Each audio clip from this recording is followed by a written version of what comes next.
Shalom, selamat pagi jemaat dikasih Tuhan.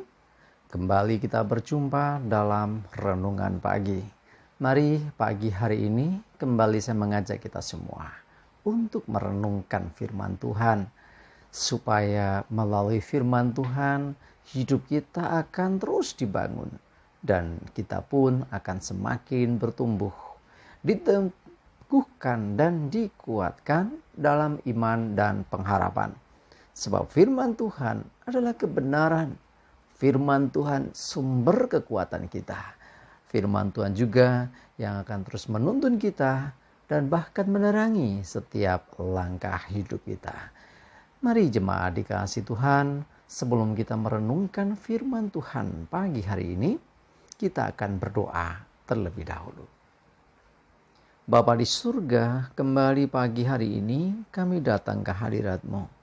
Kami mengucap syukur ya Tuhan atas segala kebaikan-Mu, atas begitu besar kasih setia-Mu, begitu besar rahmat dan anugerah-Mu, berkat dan kemurahan Tuhan, perlindungan dan penyertaan-Mu ya Tuhan, perlindungan-Mu, pertolongan-Mu, dan bahkan juga pemeliharaan Tuhan atas seluruh hidup kami. Terima kasih ya Tuhan. Dan pagi hari ini kembali kami merenungkan firman-Mu. Mari Tuhan, Kau singkapkan dan nyatakan kebenaran firman-Mu. Dan Roh Kudus, urapi kami semua ya Tuhan. Sehingga kami bisa menangkap, mengerti, dan melakukan firman Tuhan dalam hidup kami. Terima kasih ya Tuhan. Di dalam nama Tuhan Yesus kami bersyukur dan berdoa. Amin. Mari jemaat dikasih Tuhan, kita akan sama-sama buka Alkitab kita. Renungan pagi hari ini sambilkan dari Kejadian 50 ayat 20. Saya bacakan. Memang kamu telah mereka-rekakan yang jahat terhadap aku. Tetapi Allah telah mereka-rekakannya untuk kebaikan. Dengan maksud melakukan seperti yang terjadi sekarang ini, yakni memelihara hidup suatu bangsa yang besar. Ya, statement yang dinyatakan ini adalah pernyataan dari Yusuf. Yusuf adalah seorang yang pernah ditolak oleh saudaranya, pernah dibuang ke sumur, pernah dijual jadi budak oleh saudara-saudaranya sendiri. Nah, tetapi oleh karena kasih Tuhan yang luar biasa, dan Tuhan memang punya rencana yang dahsyat untuk hidup Yusuf. Sehingga Yusuf akhirnya dari penjara suatu hari diangkat menjadi seorang penguasa. Ya, semacam perdana menteri ya di Mesir. Untuk mengurusi urusan yang besar di Mesir. Ya, tetapi ketika berjumpa dengan saudara-saudara yang pernah menolak dia, yang pernah membenci, bahkan menjualnya ini, Yusuf sekalipun punya alasan untuk balas dendam, sekalipun ada kesempatan karena dia punya kekuasaan waktu itu. Sementara saudara-saudaranya datang ke Mesir untuk cari atau beli bahan makanan. Bisa saja ditolaknya. Ya, bisa saja Yusuf berkesempatan memenjarakan saudara-saudaranya untuk balas dendam. Tetapi apa yang dikatakan Yusuf sungguh luar biasa.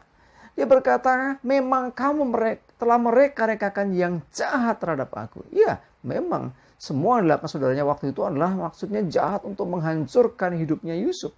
Tetapi Allah telah mereka-rekakannya untuk kebaikan. Seringkali kita tidak pernah mengerti akan kehendak dan rencana Tuhan. Nah, bagaimanapun juga seorang Yusuf adalah seorang yang telah melalui proses yang luar biasa. Dan Yusuf seorang yang mengasihi Tuhan. Karena kalau kita baca nggak ada istilahnya Yusuf bersungut-sungut, Yusuf marah sekalipun dalam kesulitan, sekalipun dalam permasalahan. Dan akhirnya Yusuf yang disertai Tuhan ini, dia selalu berhasil dengan segala yang dikerjakan. Dan singkat ceritanya jadi Perdana Menteri. Kesempatan balas dendam dia tidak mau. Karena dia justru mengatakan, di balik apa yang kau reka-rekakan, yang jahat itu, Tuhan justru mereka-rekakannya untuk kebaikan. Sering kali terjadi dalam hidup kita. Ya, kita mengalami situasi diperlakukan tidak adil, diperlakukan gak benar, Bahkan seringkali juga mengalami kondisi yang tidak enak. Sementara itu, Tuhan ternyata bisa memakai perkara-perkara yang menurut kita nggak baik itu untuk kebaikan kita. Nah, Yusuf diizinkan Tuhan mengalami proses yang tidak mudah. Tetapi melalui Yusuf, akhirnya keturunan Israel atau keturunan Yakub ini memperoleh keselamatan. Ya, mereka tidak mati karena kelaparan. Ya, jadi intinya adalah bagaimana Tuhan bisa bekerja walaupun di balik perkara-perkara yang menurut kita itu adalah satu yang tidak mengenakan, mungkin kegagalan, mungkin bicara tentang penderitaan kita sekalipun. Kita juga tahu bahwa di balik niat jahat seseorang, ternyata Yesus pun yang mempergunakan itu untuk kebaikan kita. Contohnya Yudas. Yudas menjual Tuhan Yesus. Tetapi Tuhan memakai kesempatan itu untuk justru menyatakan kemuliaannya, untuk menyelamatkan kita, orang-orang yang berdosa yang percaya kepadanya. Di balik penderitaan dan salib yang dialami, ada keselamatan dan hidup yang kekal bagi yang percaya kepadanya. Mari jemaat dikasih Tuhan, kalau engkau mengalami situasi ini, kalau engkau merasa bahwa aku ini diperlakukan gak adil, aku ini mengalami penderitaan, kesusahan dalam hidupku, mengalami kegagalan demi kegagalan, mengalami kesusahan demi kesusahan, dengar baik-baik. Tuhan bisa mereka-rekakan apa yang kita terima yang mungkin itu tidak baik menurut kita untuk kebaikan. Jadi Tuhan tidak kurang cara dan Tuhan tidak kurang jalan untuk menyelamatkan, bahkan untuk menggenapi rancangannya atas hidup kita.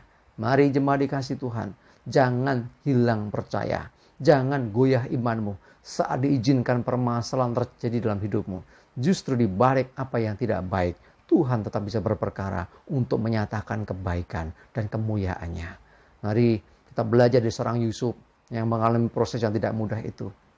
Tetapi Yusuf bisa berkata untuk saudara-saudaranya bahwa dia tidak mau membalaskan kejahatan saudaranya. Tetapi justru dikatakan, engkau mereka katakan yang jahat. Tapi Tuhan memakai bahkan mereka katakan kejahatan kalian untuk kebaikan.